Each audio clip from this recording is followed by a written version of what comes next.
ইসলাম কতটা সহজ আপনাকে শুনলেই বুঝতে পারবেন। এক সাহাবী আল্লাহ রাসূল সাল্লাল্লাহু আলাইহি ওয়া আলিহি ওয়াসাল্লামের কাছে এসে তিনি বললেন, ইয়া রাসূলুল্লাহ হালাকতু ইয়া রাসূলুল্লাহ, হে রাসূল আমি তো শেষ। রাসূল সাল্লাল্লাহু আলাইহি ওয়াসাল্লাম বললেন, ওমা আহলাকা, কি হয়েছে তোমার? তো সে বলে, ওয়াকাআতু আলা ইমরাআতি ফি রমাদান, আমি তো রমজান মাসে দিনের বেলায় আমার স্ত্রীর সাথে মেলামেশা করে ফেলছি, একেবারে ফাইনাল মেলামেশা, আমার সিমেন আউট হয়ে গেছে বডি থেকে। এজন্য সে অস্থির হয়ে রাসূল সাল্লাল্লাহু আলাইহি ওয়াসাল্লামের কাছে এসে, ইয়া রাসূলুল্লাহ আমি তো শেষ, আমারে বাঁচান, আমারে বাঁচান। আমি আপনাদেরকে বোঝাচ্ছি হচ্ছে ফ্লেক্সিবিলিটি, ইসলাম যে কতটা ফ্লেক্সিবল এটা আগে মাথায় রাখেন, যে what is the essence of flexibility in ইসলাম।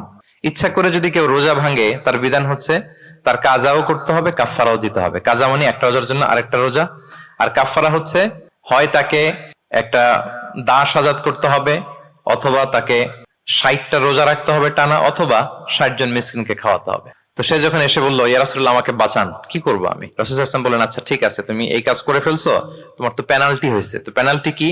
তো বলে যে, রাসূল সাল্লাল্লাহু আলাইহি ওয়াসাল্লাম বললেন যে তুমি একটা দাস আজাদ করে দাও। বলে, ইয়া রাসূলুল্লাহ এই সক্ষমতা আমার নাই, আমি দাস আজাদ করবো কোত্থেকে? আচ্ছা এটা পারবা না, তো তাহলে টানা 60টা রোজা রাখো কাফারা হিসেবে, টানা 60 দিন রোজা রাখতে হবে, রমজান চলে যাওয়ার পরে 60 দিন রোজা, এটা রাখো। বলে, ইয়া রাসূলুল্লাহ এটাও পারবো না আমি। আচ্ছা এটাও যদি না পারো, তাহলে তুমি 60 জন মিসকিনকে খাবার খাইয়ে দাও। এবার সে বলে, ইয়া রাসূলুল্লাহ খাবারও খাওয়াতে পারবো না আমি, এই সামর্থ্য নাই। কি বিপদ! দাস আজাদ এটাও পারবা না, টানা 60টা রোজা এটাও পারবা না, 60 জন মিসকিনকে খাবার দিবা তাও পারবা না। তো কি আর করা, বসো এক পাশে বসো। বসে আছেন, উনি অন্যান্য কাজ সারতেছেন। হঠাৎ এক ঝুড়ি খেজুর রাসূল সাল্লাল্লাহু আলাইহি ওয়াসাল্লামের কাছে আসলো, এক ঝুড়ি সাদাকার খেজুর। আসার পর রাসূল সাল্লাল্লাহু আলাইহি ওয়াসাল্লাম বললেন, ওই লোকটা কই যে এই কাজ করে ফেলছে? তাকে নিয়ে আসা হলো। রাসূল সাল্লাল্লাহু আলাইহি ওয়াসাল্লাম বললেন, যাও, দাসও আজাদ করতে পারবা না, 60টা রোজাও রাখতে পারবা না, 60 জন মিসকিনকে খাবারও দিতে পারবো না, তাহলে এক ঝুড়ি খেজুর আমার দরবারে আসছে, চ্যারিটির সাদাকার খেজুর, যাও এগুলো গরিবদের মাঝে বিতরণ করে দাও, তাসাদ্দাক বিহা ফিল মাদিনা, মদিনায় বিতরণ করে দাও। এবার সে বলে, আলা আফকারা মিন্না ইয়া রাসূলুল্লাহ, ইয়া রাসূলুল্লাহ আমার চেয়ে গরিব কাউকে দিতে হবে? রাসূল সাল্লাল্লাহু আলাইহি ওয়াসাল্লাম বললেন, হ্যাঁ গরিব কাউকে দিবা। বলতেছে, এই পুরো মদিনাতে আমার চেয়ে গরিব আর কেউ নাই। কি বিপদ!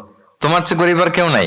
বলতেছে, আমি সবচাইতে মদিনায় গরিব। বলতেছে, তাহলে কি আর করবো, নিয়ে যাও বাসায়, তুমি আর তোমার ফ্যামিলির সবাই মিলে এটা খাও। চিন্তা করেন, আসছিল পেনাল্টি দিতে, নিয়ে গেল এক ঝুড়ি, কথা বোঝা নাই, নিয়ে গেল এক ঝুড়ি খেজুর। দেখেন what is the flexibility of Islam. Islam কতটা ফ্লেক্সিবল, মানুষের সুবিধা অসুবিধাকে ইসলাম কতটা গুরুত্ব দেয়। আমরা ইসলামকে বোঝানোর ক্ষেত্রে, এক্সপ্লেইন করার ক্ষেত্রে এগুলো মাথায় রাখি না। তাহলে ইসলামের এই যে ফ্লেক্সিবিলিটি যখন কোনো নন মুসলিম দেখে, এই হাদিস যদি কোনো নন মুসলিম পড়ে, আপনি বলেন সে কি আর অন্য ধর্মে থাকতে পারবে? যে একটা ধর্ম এত ফ্লেক্সিবল হয় কি করে, এত ফ্লেক্সিবল। এভাবে আপনি যদি দেখেন যে রাসূল সাল্লাল্লাহু আলাইহি ওয়াসাল্লাম খুব সহজ করে দিন ইসলামকে উপস্থাপন করেছেন। Be a part of our vision.